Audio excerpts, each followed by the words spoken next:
What is up, Reject Nation? John here. As you can see, Greg has stepped out for about 90 minutes or so, and I saw that Warren at the Cosmic Wonder just dropped this video. Spider-Verse confirmed by Sony president. Huge Spider-Man plans revealed!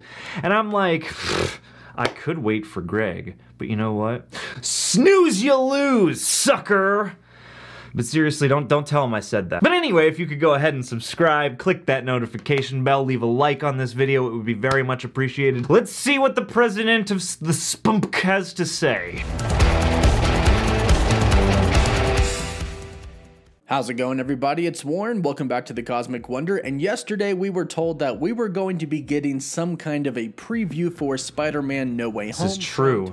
This is what you said, Warren. Well, they kind of gave us a little bit of a preview. Not really. They teased us with a little bit. You can check out my video from yesterday to hear more about it. But we actually got some true reveals from the Sony Motion Pictures president about the Spider-Verse and about the connection that the MCU Spider-Verse let's see. The Sony Picture universe of Marvel characters. And this is coming from the president himself in an interview with Variety, so it's pretty much as official as it gets. And the crazy thing is that in this interview, it pretty much confirms the Spider-Verse. It pretty much confirms it as much as you can without straight up coming out and saying, hey, Toby and Andrew, yeah, they're in this movie, they're gonna fight alongside Tom Holland. But there is just a ton of information in this interview, including whether or not Tom Holland's Spider-Man is ever going to interact with Venom, Carnage, Morbius, and Kraven the Hunter. In fact, in this interview, it pretty much tells us to expect the Sinister Six. So I'll break it all down, but a reminder, only 2 days left. Sony's been wanting that Sinister Six for a long time. Subscribe to my channel and to Cosmic Culture and leave a comment on the video. So if you didn't catch the news that came out a couple of days ago, Sony has officially cast Aaron Taylor-Johnson, the one and only who plays Quicksilver in the MCU,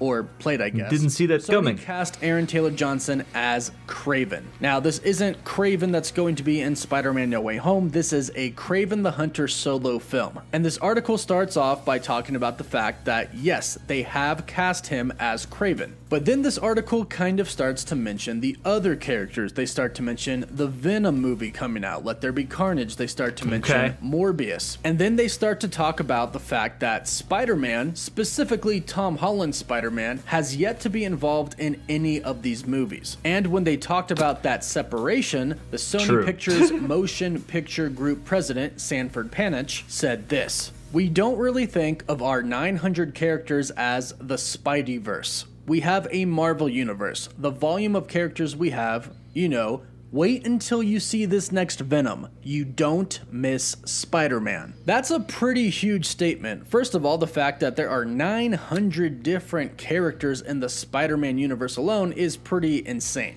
But he also specifically mentions the Marvel universe, which is the MCU, and he specifically states that you don't miss Spider-Man in Venom Let There Be Carnage. Now, we know that Sony wanted Spider-Man in the very first Venom film, or at least they wanted Peter Parker to make a cameo. However, according to the deal that they had at the time, Marvel Studios said no, because they didn't want them to confuse the two different universes. But we know since then, Marvel and Disney made a new deal with Sony. And from what we know, it does seem like the new deal is going to allow Tom Holland's Spider-Man to go between the MCU and the SPUMC. And even the president of Marvel Studios, Kevin Feige, came out and said that Spider-Man was the only character who had the ability to travel between different universes. So he's even hinted towards the fact that, yes, this is the new deal. And that, I mean, yeah, that only I feel like makes sense. I mean, partly, you know, you have these rights issues because Sony still owns a stake in Spider-Man, so like crossing universes to me just means he's the only one we have to share with a different studio, you know?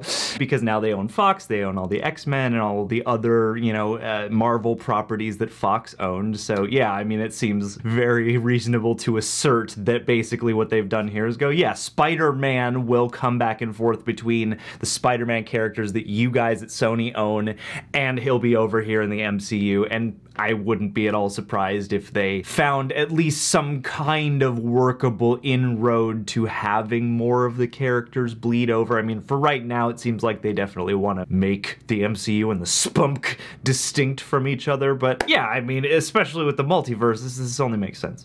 And here's the kicker. Panich, after he said, "You don't miss Spider-Man in the next Venom film," he paused after that, and then he said, "It'll be exciting if they do meet, right?" Teasing us once again. But he also goes on to be a lot more specific when talking about Spider-Man. Now, the article goes on to talk about how Tom Holland's Peter Parker exists in the MCU, and any appearance that he might make in any other of Sony's films, like Kraven, Venom, Let There Be Carnage, or Morbius, might be a little confusing, and could even be frustrating for some fans. And they start to address the fact that it's already actually got confusing because we saw Michael Keaton's Vulture in Morbius. But here's the deal. Panich goes on to say that he understands the confusion and frustration among the fans. And although of course he didn't give any specific details, he did say that he expects that the tension will soon be resolved, and that greenlighting Kraven, a character who's also tussled with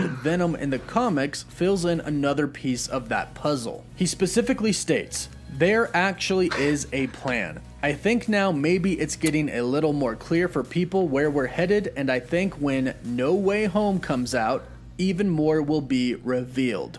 Spider-Verse, multiverse. I mean, yeah, like, there's a lot of cheeky hinting here. It'd be cool if Spider-Man and Venom would meet someday, right? Like, I almost feel like, I mean, you know, we go back and forth over this Spider-Man news week by week. I think they know good and well, and I think they are having fun not reveal. Like, we're all sitting here going, it's the worst kept secret. And I feel like that's the point, and that's the fun at this point. But yeah, you know, hearing that there's actually a plan. I mean, Sony has wanted to do a Sinister Six team building universe thing for a while. And, you know, here they also say they've got 900 other characters to work from. All signs point to, yeah, No Way Home being this sort of nexus, at least for the multiverse opening up or something like that. And even just to address the fact that, like, oh, we couldn't see Tom Holland in this universe before. It certainly seems like they are gearing up to further pull down some of these walls, and I'm sure that the terms of the Sony-Disney deal over Spider-Man are probably going to further reveal themselves as these movies roll out. And I mean, obviously, it kind of seems like No Way Home is going to be what really opens everything up. Not only the multiverse in the MCU, but also this multiverse leading into the SPUMC. And the Sinister Six is even teased here in this interview, which I'll get to in just a bit. But first, one of the most important parts that we have to talk about here is what Variety states in their article. This is what they said. One of the worst kept secrets in Hollywood is that No Way Home will be diving headfirst into the multiverse and incorporating characters from Sony's earlier Spider-Man movies that starred Tobey Maguire and Andrew Garfield. Alfred Molina, for example, told Variety in April that he will be digitally de-aged in No Way Home to look like he did as the villain Doc Ock at the end of 2004's Spider-Man 2. Now that right there is very revealing as it is. I hope that not effect as has as what the supposed grown text over time. originally said. Now on Twitter, there are a bunch of screenshots going around of this exact same paragraph that is edited a little differently. It's supposedly what it originally said, but then Variety changed the wording. And if it's true, this is what it originally said. Instead of incorporating characters from Sony's earlier Spider-Man movies that starred Tobey Maguire and Andrew Garfield, it apparently said, and incorporating Sony's other iterations of Spider-Man starring Tobey Maguire and Andrew Garfield. That's a pretty absolute statement, and we do have the screenshots of that. And that right there is proof. And it's a precise update, you know? That's a confirmation right there. But even the changed version of this article is still a pretty big confirmation. I mean, they even mentioned Tobey Maguire and Andrew Garfield by name. Granted, they were talking about the earlier movies with them in it, but they are incorporating characters from those films into a multiverse. That's pretty much as big of a confirmation as we can get. Obviously, he didn't say, oh yeah, and Tobey's coming and Andrew's coming and all the Spider-Mans are getting together, but that is essentially what he just said. The only reason he actually mentioned Alfred Molina would be in the film is because we already know that. He already came out and said that. So Marvel and Sony gave them permission to say that in this interview.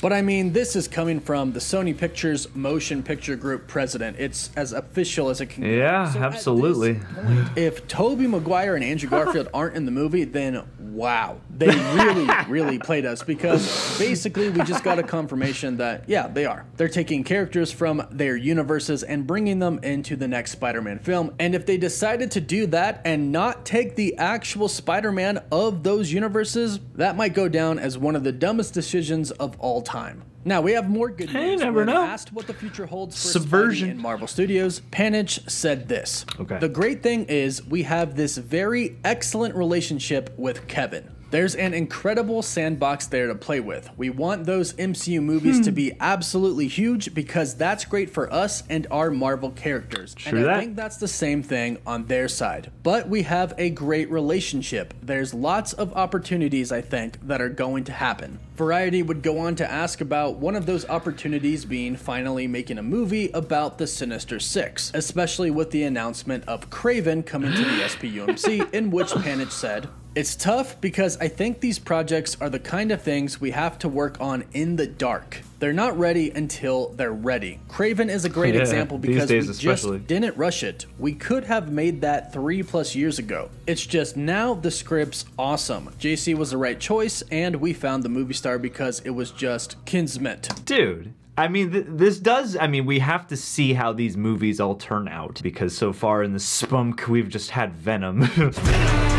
But this does suggest that they really did, I don't know, I mean, they said their relationship with Kevin Feige is great, and I do appreciate that they acknowledge, like, yeah, the MCU doing well only means that we will probably do well if our movies are good, you know, by association. And I feel like perhaps, you know, as long as they're going to be sharing this character, that's got to be a pretty close relationship with Kevin Feige, right? So I would hope that the Sony Pictures universe of Marvel characters is going to take on a greater caliber of filmmaking, perhaps, because in a lot of ways, this is also new territory for them, and people don't trust Sony as much as they trust Marvel. But this does give me hope for this working relationship and the enthusiasm around, like, yeah, our universes have been kind of divided up until this point, but now if this next, you know, movie goes well, we can probably do more. This all just suggests to me that we can do more mixing and matching. And them working on these things in the dark, oh boy, it's got to be the darkest dark possible. And watching this other movie and realizing that could be the perfect casting. But Variety pressed a little bit further, asking about the Sinister Six, and after a long pause, Panich chuckled and said,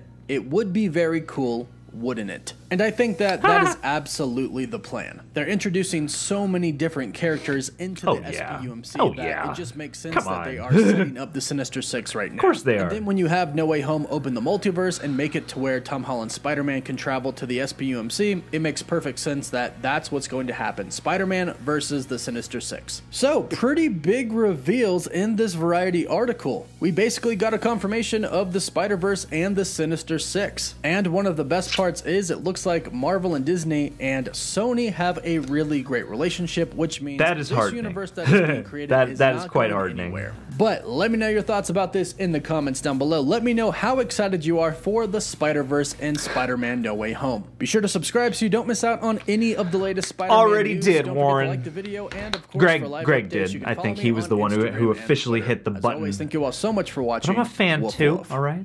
Woof woof. Seriously though. Thank you, Warren, for the hard work that you do, first and foremost, breaking these down and, you know, keeping us all informed. And like Greg has said many times in these past videos, I've seen your style grow, and it's fun to hear more of your personality come out in these edits and in these news reports. But yeah, man, this is a, you know, it's not the most mind-blowing report out there, but it is pretty cheekily heartening, if that phrase makes any sense whatsoever. It seems like even the people on the, you know, studio side of this are having fun teasing us and seeing what the fans are chattering about. It does seem, like I said, like a poorly kept secret, but also that seems like the fun of it, because right now it's all possibilities. We know a couple of them are pretty certain to be true. And with No Way Home, I mean, you know, it certainly seems as though Tobey Maguire and Andrew Garfield would have to make an appearance at some point. It just seems like it would make a lot of sense, and it would help bolster bringing some of their villains over, you know? But at the same time, I do think that this also is interesting because it hints at, you know, perhaps there could be future potential for them, maybe more in the SPUMC side of things, you know, going forward beyond just No Way Home.